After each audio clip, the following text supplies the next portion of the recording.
Ciao a tutti, anche oggi ci troviamo all'interno del civico Museo del Cavallino della Giara e leggeremo due letture tratte dal libro dell'abito tradizionale di Genoni.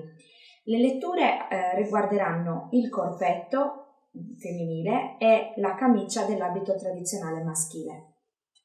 Il corpetto dell'abito femminile.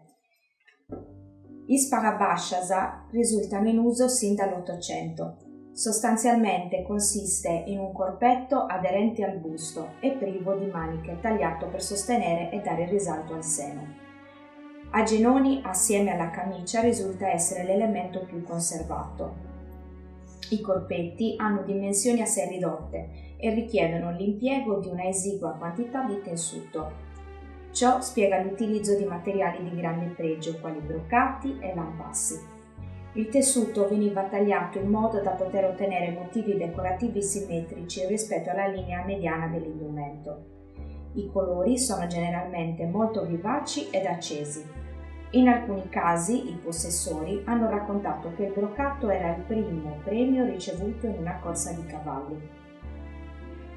Gli indumenti destinati al lutto prediligono i colori scuri. Per il lutto vedovile è di uso il nero assoluto, appena stemperato da applicazioni di nastri in tinta. Gli esemplari più rappresentativi sono realizzati in vari colori: viola scuro, viola chiaro, verde, blu, rosa antico e si è rinvenuto anche un esemplare in velluto nero.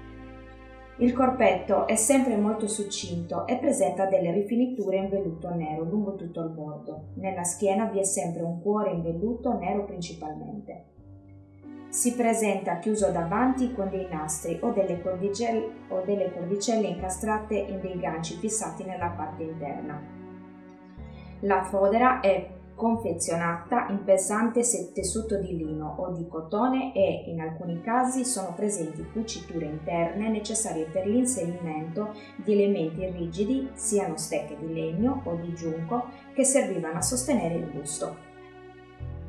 Ora leggeremo invece la parte che riguarda la camicia dell'abito tradizionale maschile. I modelli più antichi del sagamisa sono realizzati in lino bianco. Successivamente, nei primi del Novecento, si è utilizzato anche il cotone, più facile da reperire e più economico, per i modelli da utilizzare sia nei giorni festivi sia nei giorni lavorativi. Molto ampia, con colletto alla coreana, talvolta ricamato e fornito di asole per gemelli d'argento. Le rifiniture sono notevoli, specie negli esemplari festivi, che sono di consueto quelli più conservati. Le parti sulle quali il ricamo può essere applicato sono il collo e le pettorine. I capi esaminati sono per giorni festivi, più rari quelli di uso giornaliero, ma la differente utilizzazione non comporta alcuna variante di modello, solo, come si è detto, un diverso pregio del tessuto e dei ricami.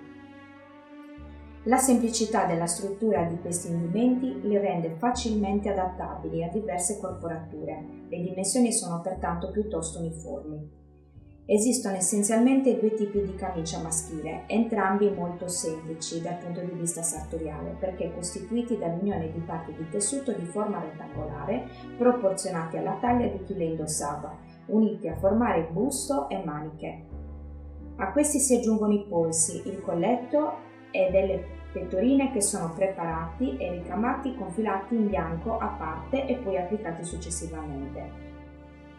I modelli rinvenuti hanno parziale apertura nel davanti, a differenza di quelli femminili, che presentano sempre un doppio davanti. Vi ringraziamo anche questa volta per l'ascolto e vi aspettiamo al Museo del Cavallino della Giara.